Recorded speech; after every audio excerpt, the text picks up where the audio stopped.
lahirnya adat berkesenian dan menamo salawat dulang, yaitu membaca salawat Nabi dalam lagu berirama Minang dengan mempergunakan dulang atau talam sebagai alat instrumennya. Apa itu juga kesenian badikia.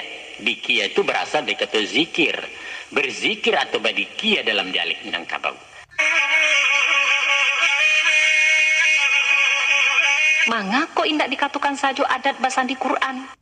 Orang siswa menyusun pepatah itulah dipikirkan matang-matang, jaleh sasarannya tinggi, bahasanya dan dalam falsafahnya.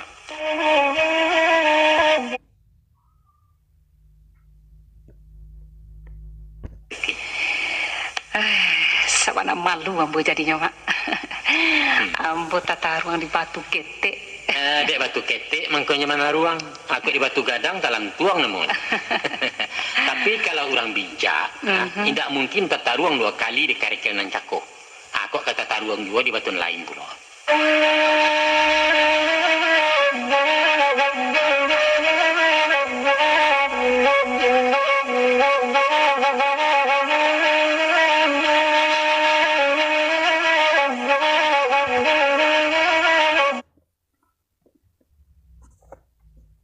Mesti tahu bahwa yang diwariskan si mati kepada mustahaknya adalah harta pribadi. Sedangkan kepemilikan harta pusaka tinggi hanyalah amanah, hak pakai dan bukan hak milik. Nah, orang yang berhak memindahkan status dari hak pakai menjadi hak milik hanyalah si penggarap pertama sebagai pemilik awal. Kini mana orang-orang tuh? Oleh sebab itu, keberadaan pusaka tinggi dengan sistem pewarisannya tidak perlu dikutakkan pihak lain. Biarkanlah hanya abadi sebagaimana yang kita dapati kini. Wariskanlah harta puscarian kepada anak menurut hukum Islam dan pusakokanlah pusaka tinggi kepada kemanakan menurut hukum adat. Itulah putusan masyarakat Minangkabau sepanjang sejarah. Kemudian kita kembalikan segala urusan kepada Allah, Zat nan Maha Tahu dengan segala sesuatu. Sepakat ya kemanakan? Nampak-nampaknya masalahku semacam dilema, Mak. Bak mamakan buah si malo kamu kata orang kue. Memang kita indak berwenang menyimpangkan kepemilikan dan lah dilimpahkan nenek moyang masa saya suat. Iya. Kini ambo sabana paham kasih mama dan ambo setuju sangat. Ada pepatah lama mengatakan. Apa tuh, Mak? Kalau takut dihantu jangan lari ke kubur. Kok takut juga kata-kata usah lalu di penjemuran. Apa pula makasihnya tuh, Mak? Usah mencari barang nan elok melalui jalanan buruan, malah akan memperparah penyakit. Kalau menurut usul fikih, menghindarkan kemudaratan lebih diutamakan dari mencapai kemungkaran. Nah, kan ya tuh. Adat sairiang juga kamu. Itulah intisarinya adat pesan isyarat, syarat pesan di kitabullah. Terima kasih, Mak. Kini pandangan ambo mulai berubah ke Minangkabau.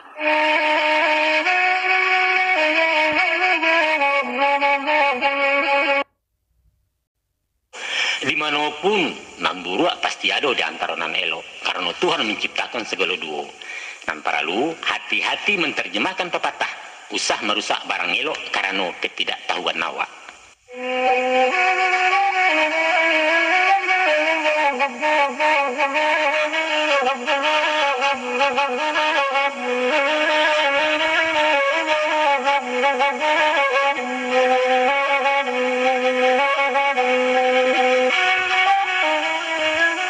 Mak Datua, Ya.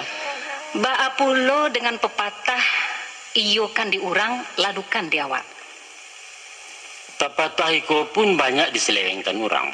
Seolah-olah tuh disuruh memaksakan kehendak dengan melecehkan orang lain.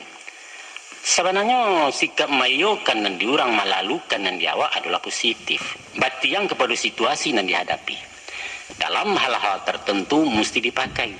Karena itu mencerminkan prinsip sambil menenggang orang lain. Umpamonya, Mak? Umpama, dalam berdiplomasi atau bermusyawarah, kiat itu sangat membantu. Pendapat orang bisa dipatahkan karena siapapun akan melawan kalau dirinya diremehkan walaupun ini salah. Nah, iyo kan iya dulu, kemudian baru dibanding dengan pendapat awak nanti yakin benar. Dapat Mama marikan contoh agak cie. Umpama dalam memperbincangkan satu kasus, ada pendapat yang tidak relevan untuk ditanggapi. Tele-tele gue. Usah dibawa lalu. Iya. Bantah saja secara halus dan santun sehingga inyo merasa dihargai, kemudian mengikuti pendapat awak. Iya. Nah, contoh kalimatnya, nangkop. Ambo sependapat je beliau. Jadi seolah-olah mendukung. Iya. Nah, tapi mesti dipertimbangkan. Alah, lalu kan lah awak sesuai dipertimbangkan. Tentu saja dengan argumentasi dan bisa diterima seluruh pihak sehingga forum berpihak ke awak dan membantu. Muka suitnya disalamaikan orang dulu, baru awak masuk. Iyo, itu taktik cara melalukan galeh. Pendeknya usah melawan arus ya mak ya. Jangan rugi awak. Kalau menyubarangi sungai biaya darat. Indah boleh potong kompas bakayuh langsung ke sasaran. Jan, tak balik ditunduk aja kok. Tapi hello lah para uang kau. Baru anyo ya mak. Baru anyo tanpa bakayuh. Kemudian diheriangkan seketik menyampiang merencong sungai. Dengan sendirinya mai biasa mojo harus selamat sampai ke sebagian. Kita manfaatkan kekuatan lawan ya mak untuk menyelamatkan diri kan itu kira-kira mak. Batua, salamo indak merugikan orang. Ayah indak karuah sungai indak cabuah tujuan sampai ke Subarang. Aduh Ci, ambo ndak setuju ke mak. Apa tuh? Anggu anggak geleng namuah dalam nan 2,3. Alasan tidak setuju? Itu kan melambangkan kemunafikan mak. Di mungko setuju, di belakang menolak. Tadinya menolak, di belakang layu pulo. Abulak balik, itu kan tidak papan diri ya namanya tuh. Memang kadang-kadang ada ungkapan untuk menggambarkan sifat seseorang. Orang yang ragu-ragu, orang yang mudah merubah pendirian dek panakui lemah mental. Tapi ada kalongnya disengaja karena tak pas untuk membela diri. Dalam hal semacam itu, nilainya positif. Jadi sifatnya insidental, buliah saja. Tapi ambo tetap memandangnya sebagai pengkhianatan, mak. Antara pengkhianatan dan kejujuran ibarat dua sisi mata uang. Tergantung dari mana kita memandangnya. Orang Minangkabau menerima isi pelakat panjang dan merugikan. Sedangkan hatinya menolak tidak setuju. Itu tak paso dilakukan di bawah tekanan politik kolonial. Kau ditulak negari caya para pemimpin ditanggui kaparang tak mungkin lain. Di sinan tak pakainya papatah, anggu angga geliang namuah dalam 2,3. Samo jo duduk bakisa tagak papa liang maya mak. Saroman tapi tak samo. Bah mantun. Adapun duduk bakisa tagak papa liang sebagai perubahan sikap atau pendirian. Artinya tidak konsisten, tidak jujur dan tidak bisa dipercaya. Ini bisa negatif, bisa positif. Tergantung berubahnya dari maka kamal. Kalau perubahan sikap dari sampilik ke paragiah, itu kerencak. Tapi kalau duduk bakisah tak apa yang dari perjanjian, itu sifatnya tidak terpuji namanya. Orang nan lari pandirian dinamakan bajing loncat, petualangan politik. Mulia saja menyebarang asalkan di sekitar wilayah number pelaton samo. Umpama dari Matuari ke Bulan Sabi. Tidak masalah, asalkan izin dari Masumi ke PKI. Dalam hal itu, kemana kan? Lafaz